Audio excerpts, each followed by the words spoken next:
Oh, what a day! What a lovely day!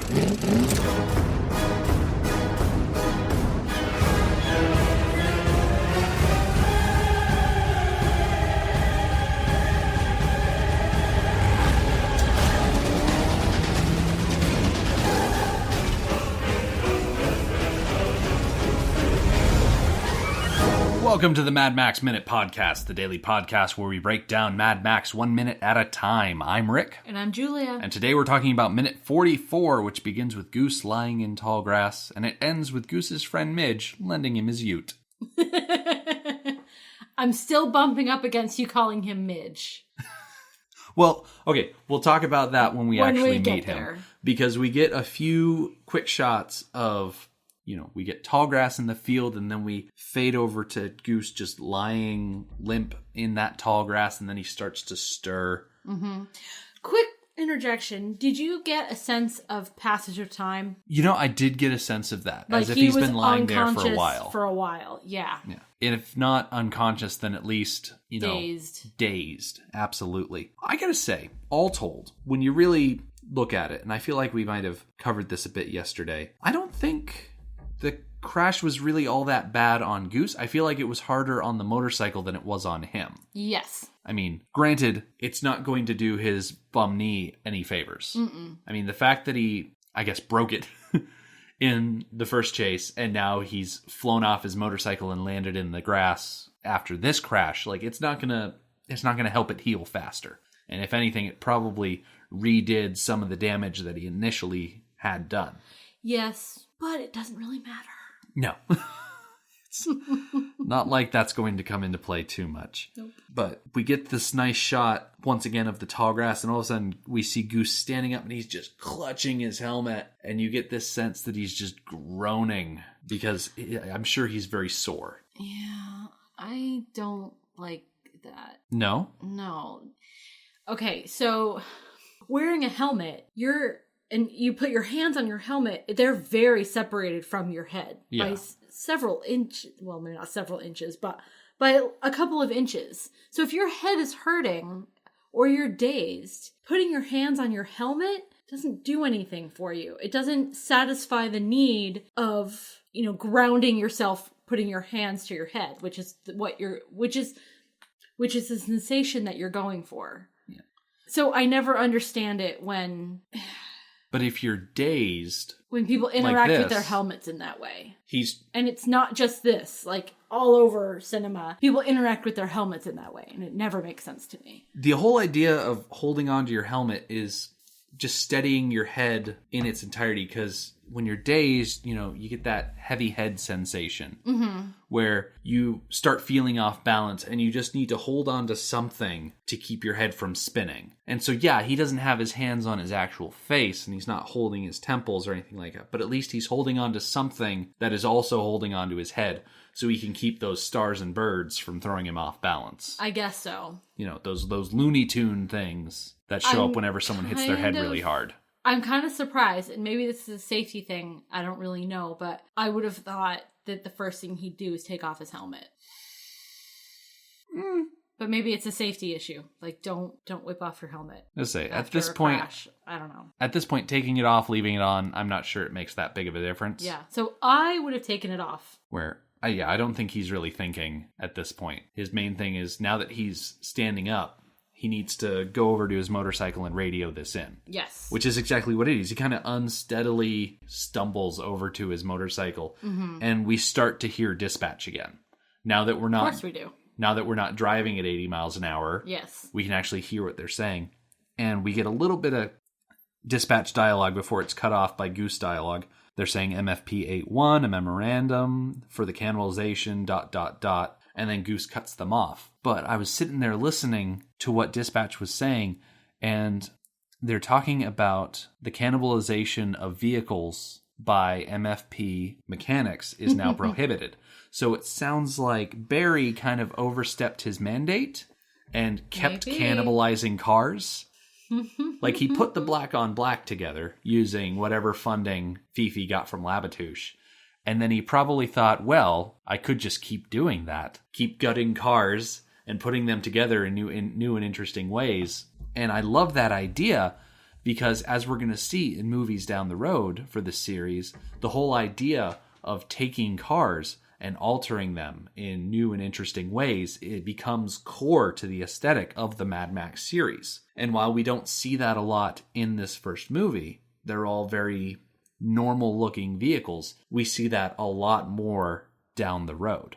Yeah, it just occurred to me a little bit more foreshadowing.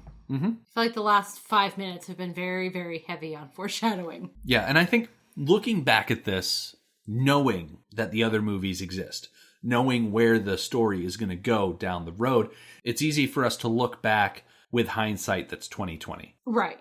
And pick these little things out. I'm not sure if George Miller had all of this in his mind when he was filming back in 1976, but it's nice to know that there's just these little inklings of forethought in the background. Yeah, I think so. So Goose picks up his receiver, calls over MFP copy, hey, it's the Goose. And he kind of knocks the receiver against his helmet as if to try and like get a little bit more attention.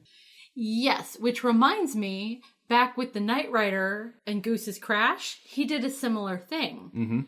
Banging the receiver against, I think it was his windshield. Yeah. That time. Like trying to get their attention when that's not how it works. But in pulling the receiver to bang it against his helmet, we realize that the cord is no longer attached to the bike. Now, the question is, was it the crash that disconnected the cable, or was it Johnny who, while sabotaging the bike, reached up and just kind of popped it out? I like to think that it was Johnny because, I think partly because I want to know what Johnny did. Yeah. I want some clarification, some concrete evidence of what is actually going on. And I like the idea of Johnny being intelligent enough to go, hey, I'm going to cut the cord so that he can't call for help. Because it's brilliant. Yeah. That way, if you strand him, like we mentioned, was it yesterday or the day before, if he trips the brakes in a place where he's not careening out of control, if he just gets stranded somewhere, at least then he can't say, hey, come pick me up, my brakes are locked. Right. Or anything like that. He has to hightail it back to civilization. Yeah. Which is exactly what he has to do. It's a way to isolate him so that they can, pick him off. Yeah. Which is interesting. So let's say that it was a backup plan. Mm-hmm. If he does survive the crash, well, now he's isolated and he has to hightail it back to civilization. They didn't really take advantage of that. Oh, no.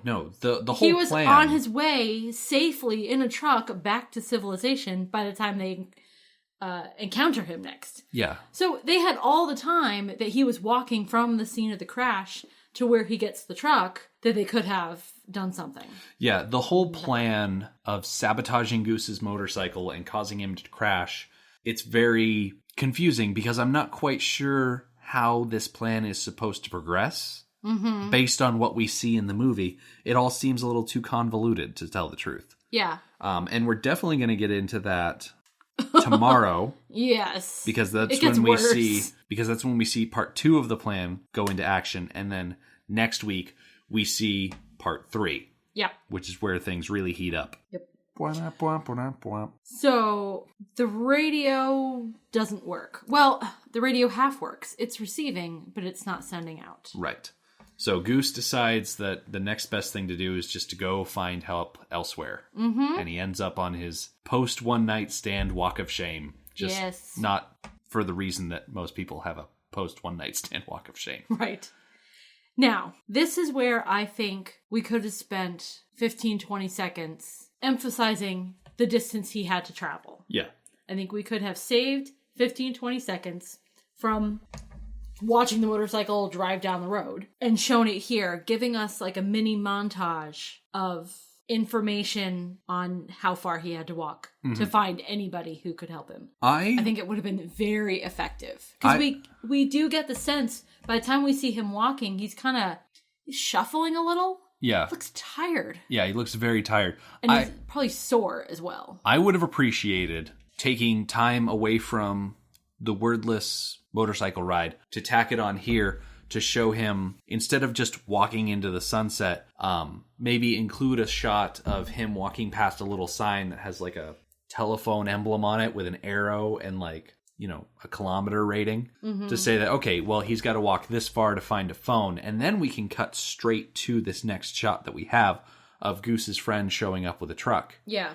So that way we get a little bit more thing. Okay, well, he's going to walk this distance to find this commodity to, as we find out, call up his friend Midge, who's going to show up and come help him. Like, I feel like that would have added to this scene and taken away from a minute that just drug on way too long. Yeah. I think it dragged on. Dragged on? I think Drug so. on? Dragged on? I think it's dragged on. English is hard. Yeah, no kidding. Because I could swear up and down this guy's name is Mitch. Yep. Because Goose actually says it rather clearly. Oh, Midge. Yeah. But my brain translated it from Australian accent to American accent, and I heard Mitch. Yeah. My notes, I typed them up on the computer, and it auto-corrected Midge to Mitch. Which I feel is very validating for me. It's incredibly validating. So, like we've been saying, we get introduced to Midge in this minute. So, after Goose does his little walk of shame, the next shot we see is this red pickup truck with the bike loaded up in the back of it, and it's Midge and Goose, and he says, you're a lucky boy, not even road rash. And it's like, well, of course there wouldn't be road rash. He didn't actually hit the road. He hit nothing but soft grass. It's probably the only thing that saved his life. But Goose takes this opportunity, turns to him and says, hey, Midge, don't ride off the goose until you see the box going in the hole. And I heard... Not having the script, which I know I could go get the script, I just haven't. Because I have you. I heard, don't ride off the goose till you see the fox go into the hole. Right. Which still works. It's a completely different image, but still works. Yeah. Because the way you heard it, the idea is like, okay, the goose gets attacked by the fox and the fox drags the goose into its hole. Yes. So it works. Whereas in the actual subtitles, it's, until you see the coffin going into the grave. Which works much better. Yeah. And actually, after you told me that it was box, we watched the minute one last time. Totally heard box. That's just like one of those things where you can see a video of a mouth. And if the mouth is saying box or fox or anything that sounds like that, as long as it's got a consonant followed by ox, they can play whatever word they want, and the mouth will just appear to be saying that word. Yeah, that's the whole principle behind the bad lip reading series. Exactly. That's why it's so much fun. It's so much fun. But real quick, I would like to question how they got the bike into the truck. So, on the one hand, it's not that big a bike. It's not that big of a bike. Yeah. But at the same time... There's only two of them. Goose is recently injured. We don't get a really good idea of all the commodities that they have in the back of that truck, though. Right. I wonder, now, when he came upon the truck, did he come upon the house where Midge lives, and therefore the truck was there? Or did he happen upon him, like, driving on the road? I'd like to think that Goose got to a point where he could contact Midge. Got to a point where he could contact Midge? Like How? Like a phone booth. It's 1976. There are phone booths. Yeah, we've seen a phone booth, and the cord was cut. Have we seen that scene yet? No. Okay, well, there's a scene somewhere in this movie where somebody, I can't remember who, we'll find out, comes upon a phone booth. No, it's not a booth proper. It's just a little box, a little phone box, and the cord is cut. Okay. I don't remember that. It was the first scene that they shot. You mean where Johnny opens up the highway call box? Yes. Yeah. I feel like Goose could have just found a highway call box, unlocked it because he's a cop and has keys, called up his buddy Midge, say, hey, I need to borrow your truck. And then Midge is like, all right, where are you? Okay. Like, that's how I imagined it went. Yeah, either... Okay, so if given that scenario, then he probably said, hey, I crashed my bike. Yeah. I need help. So he brought a ramp with him. Yeah. Which is probably just a piece of wood. We can't see it in here because we get nothing but far shots and we don't get a lot of really good... Yeah, we don't. Close-up examination of what's in the back of that truck. Yeah. By the time we see them, they've already loaded it up. All the behind-the-scenes stuff is hidden away from us. It felt jarring. Like really quick? Yeah, like it was too quick. Yeah. I know movies, you gotta move quick. There's a lot to cover and all of that. But it felt too quick. Yeah. Like he's walking down the road and bam, he's got a truck. Bike is already in the truck. Yeah. Almost like we could have stolen 30 seconds from another minute and put it here for more background. This. Yeah. Okay, and what is it? So Midge says to Goose, I don't have the exact line, so I'm paraphrasing. He says how lucky he is, not even a little road rash. Yeah.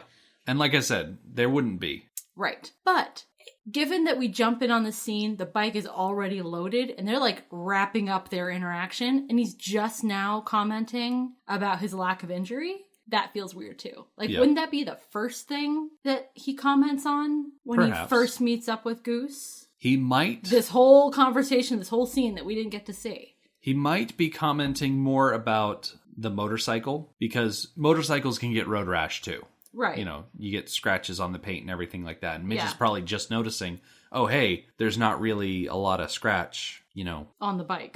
Because it flew into grass too. Yeah.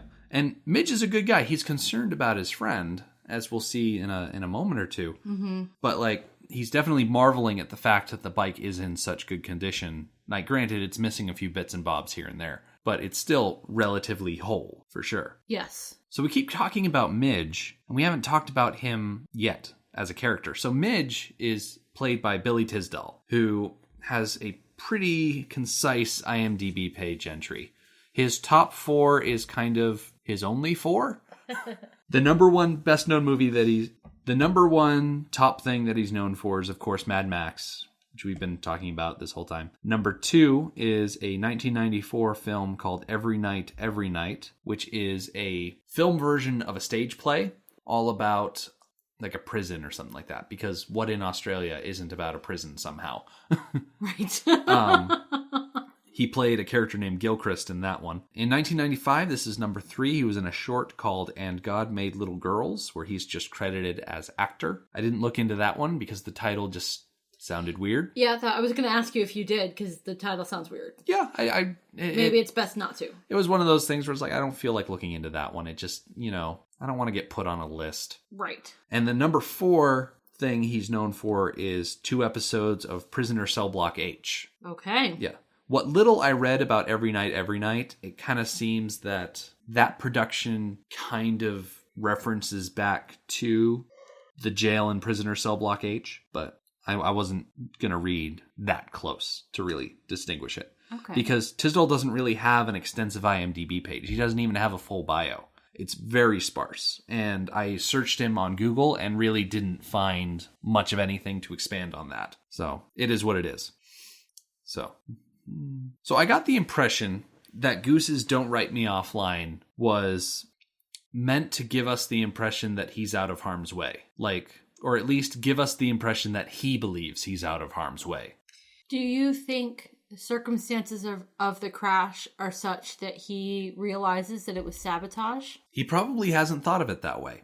He probably thinks that it was just a brake malfunction. You know, it happens. And so that's why he's not more upset or outraged or whatever emotion would come from a man who found out that his bike was sabotaged. Yeah. He's just so cavalier about it because A, he's cavalier about everything, but B, I just don't think he's all that concerned by it.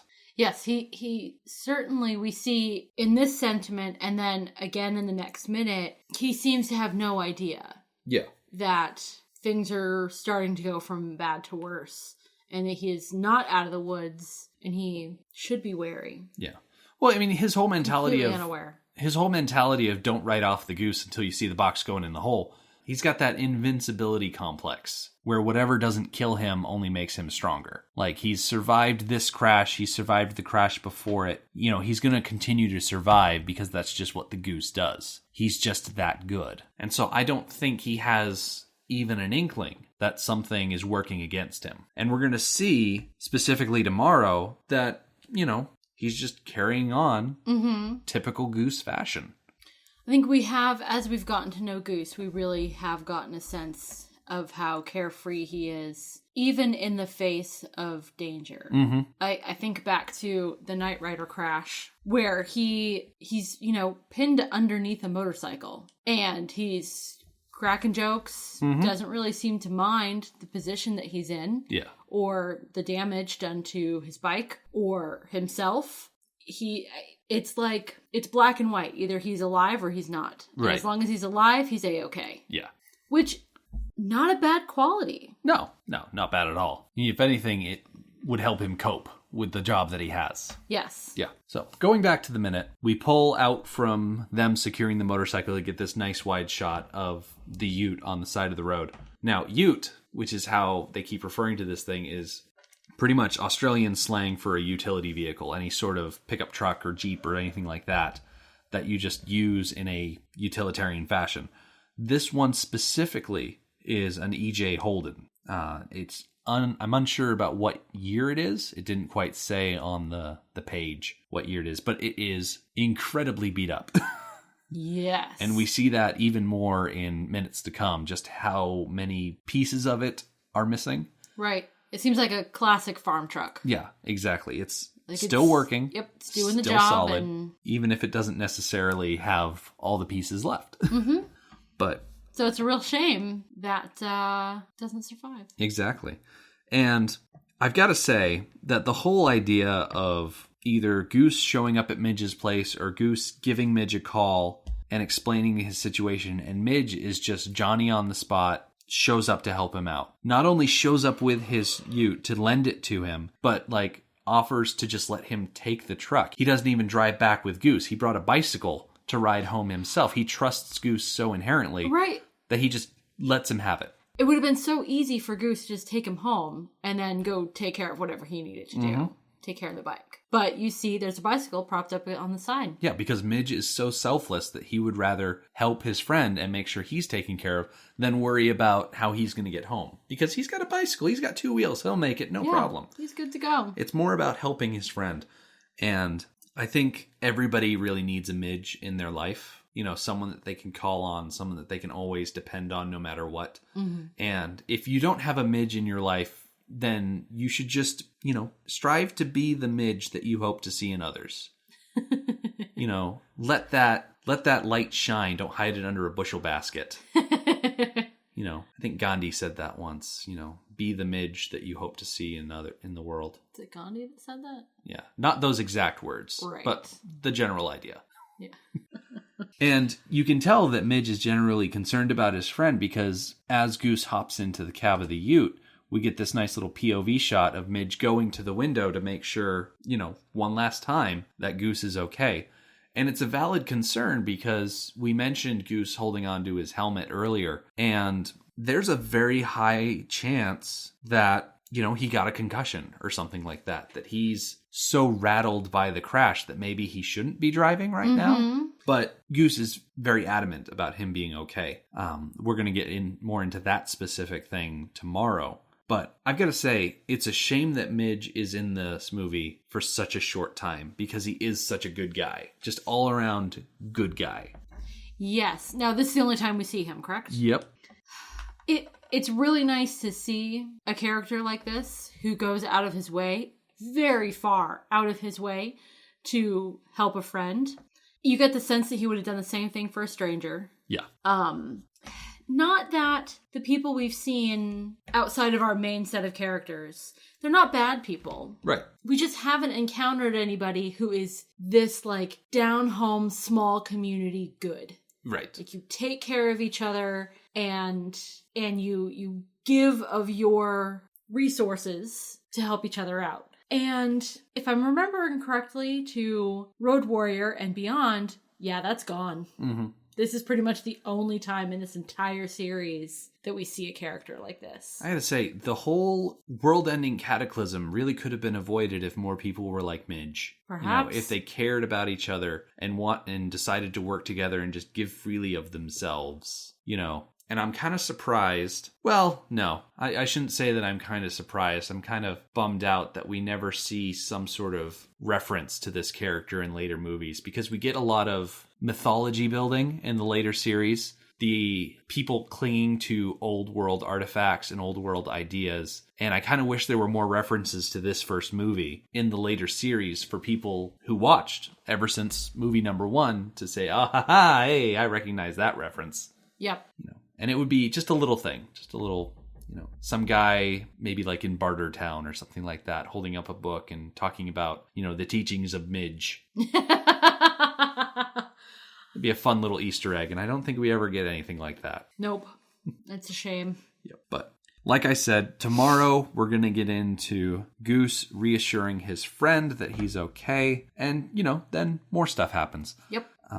I just hope that Midge does not expect to get his truck back, because he does tell Goose, don't wreck my truck now, and he's kind of joking about it, and Goose is like, yeah, I'll bring it back tomorrow, and Midge says, yeah, no hurry at all. Yeah, I feel like a broken record here, but more foreshadowing. Yeah. Like I said before, I think there's more foreshadowing in the last 3 or 4 minutes than like the rest of the movie combined.